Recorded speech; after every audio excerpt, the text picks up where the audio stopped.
Tell me about your family.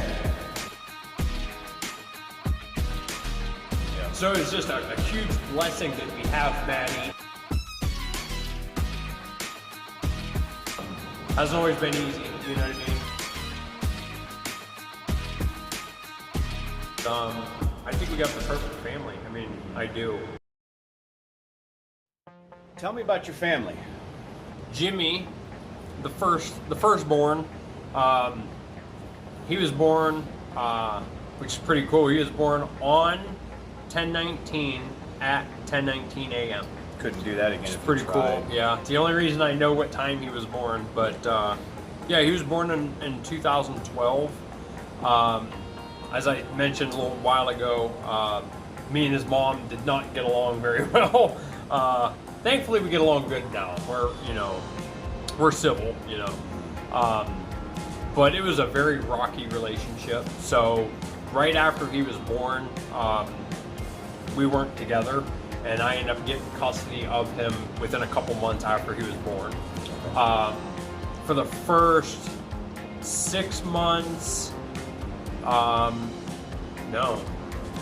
Well, about 2 or 3 months after he was born, we ended up moving to Lakewood, Ohio, because I was dating a girl.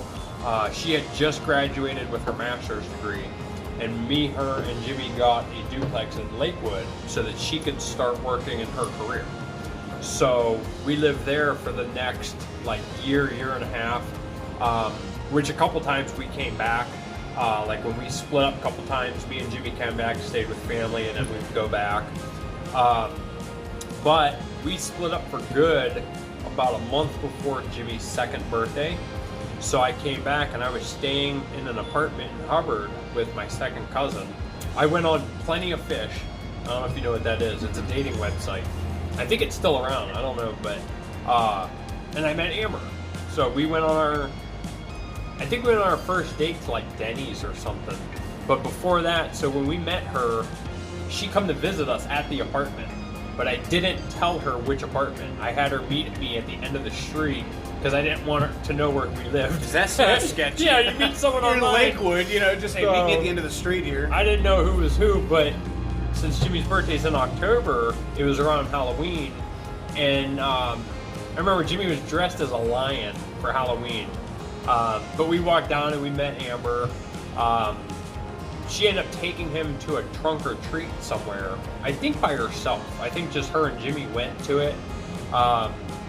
But within, it's silly, when me and her first got together, I had just gotten out of a relationship.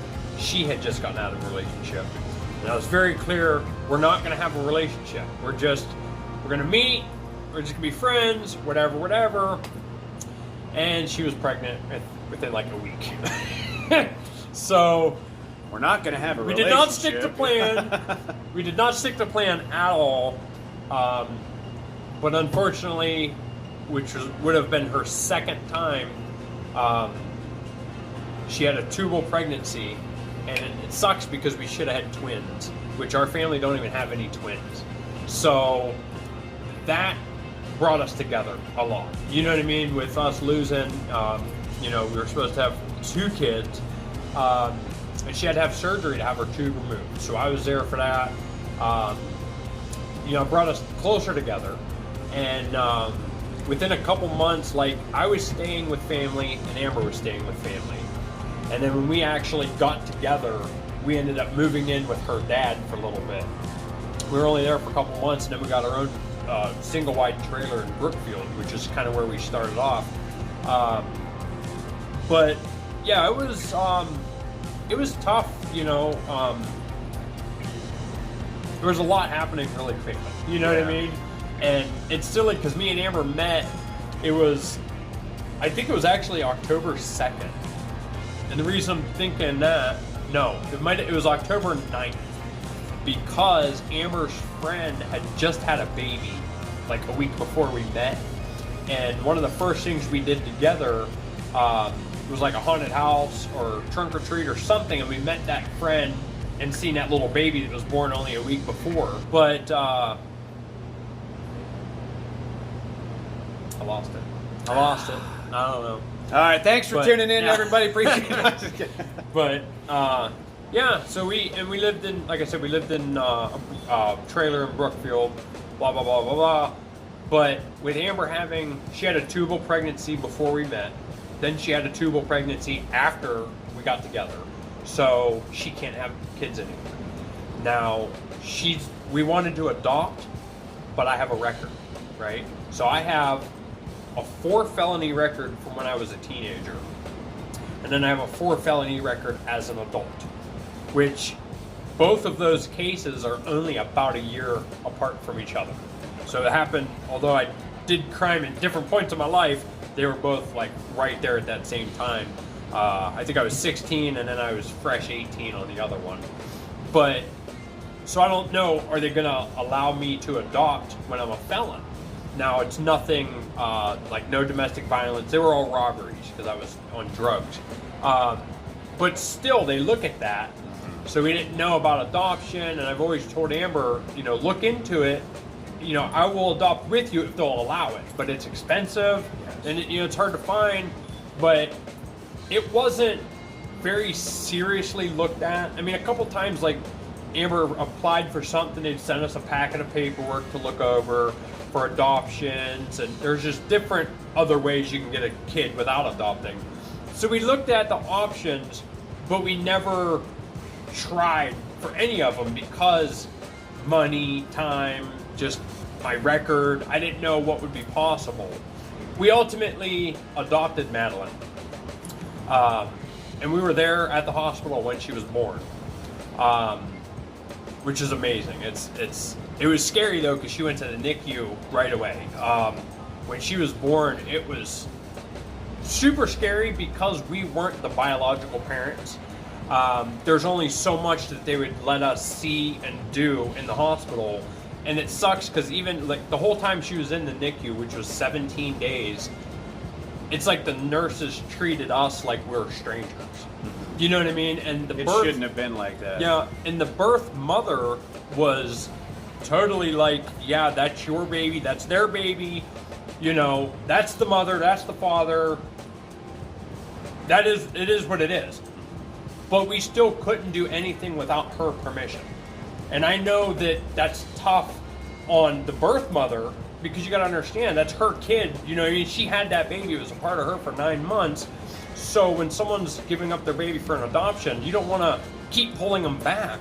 And it sucked on our note because it's like we finally, after 10 years or 8 years of being together, we're finally able to adopt a baby. But they keep pulling that birth mother back. Yeah. And it's like, so we're scared and the emotions are running crazy because we got a baby that's in the NICU with a feeding tube and help with breathing. And the hospital don't even look at us like parents. They're looking at the birth mother. So it's like we're panicking because how the lawyer explained it to us is as soon as the baby's born, he was going to go to the courthouse and they were going to sign something that gave us parental rights right from day one. Well, when Maddie was born, it was like 7 p.m., right around there. So the courts aren't open. So the lawyer went to the court the next day and spoke to the judge, and it was actually denied the first time. So we didn't have any parental rights at all. And I'm talking to the attorney like, what does that mean now? Like, the baby's here. Right. The mother gave her up to us, and we're not allowed to have her? How does this... So, emotions are running rampant, and like I said, we got the baby who's in the NICU, and they won't talk to us as parents. We're just like strangers visiting the baby. So, it was real tough for those first couple weeks, actually first couple months, because like even when Maddie was released, the birth mother had to drive to the hospital to check Maddie out of the hospital, and then to put her in Amber's car. And it's like the nurses knew who the baby was riding home with. They were okay with it. but it was still like a slap That to legal the face. side of it. It's still a slap to the face that, like, on Amber's side, I'm the mom, but I can't even take my baby out of the hospital right. without me bringing someone else to release her. So, you know, and then it's always in the back of your mind, is she going to change her mind now that, you know, she's getting pulled back again and again and again? Is she going to change her mind and decide she wants to keep her baby? Right. You know, so it's tough. And I mean, even especially for me, the whole time she was pregnant, I wouldn't allow myself to get attached to the baby, because I'm in the back of my mind, it's always there that this isn't going to happen. She's going to take her back. She's not going to want to, you know, whatever. So, you know what I mean? It's crazy. And at the same time, we're running our business full time while going through that. But I don't want to say to everybody's surprise, because there was never a hint of her taking Maddie back, but it just, thankfully, the birth mother made everything super easy, and she's just like, look, there's no take backs. Right. This is your baby, you know, we're doing this for you. And so it was just a huge blessing that we have Maddie. I mean, with my history, like I do have one biological kid, which is nice. I look at Maddie like she is my biological kid, Absolutely. and I know Amber does as well. Absolutely. But Madeline is just the biggest blessing to us. Fast forward 2 years, she's running the place, just running around here. So you know, it's 2 adults, 2 kids in our household. The kids are 10 and some change years apart, but I think we got the perfect family. I mean, I do.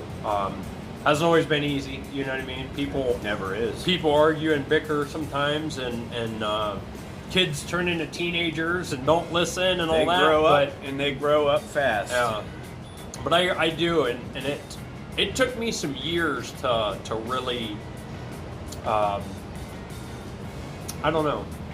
Like, me and Amber met in October. We were married the following July, so we moved quick. I actually had to wait. We had to wait for my divorce to get finalized before I got married.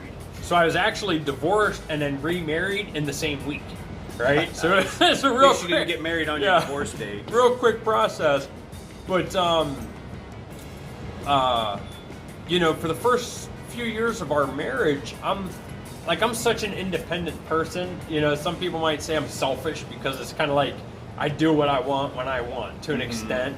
I know Amber gets mad at me, like, if I go to if I'm out and about driving around, I might stop at the gas station and grab a sandwich.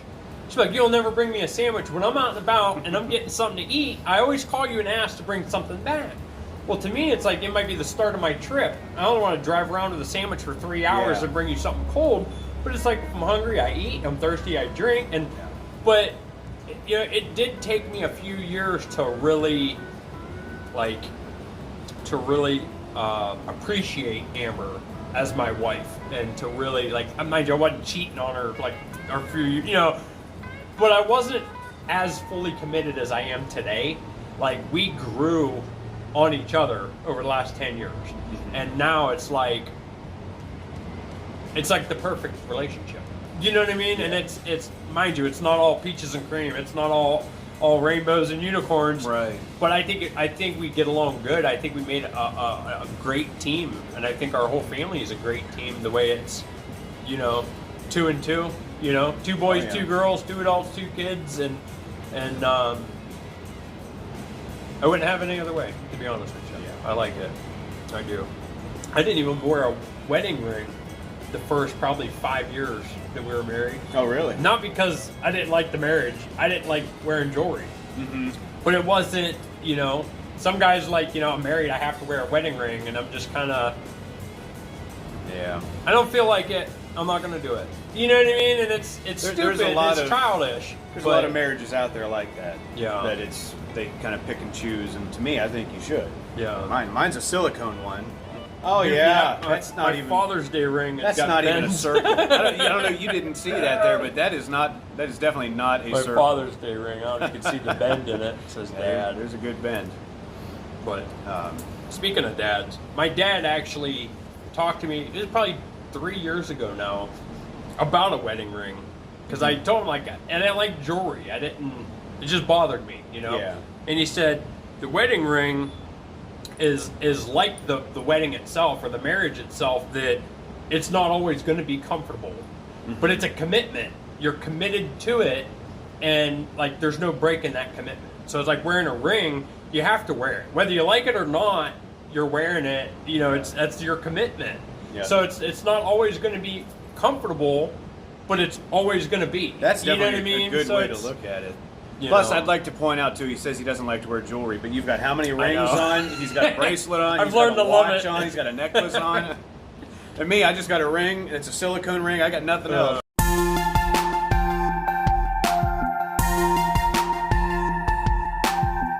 I want to thank Jim for wanting to sit with me and tell his story.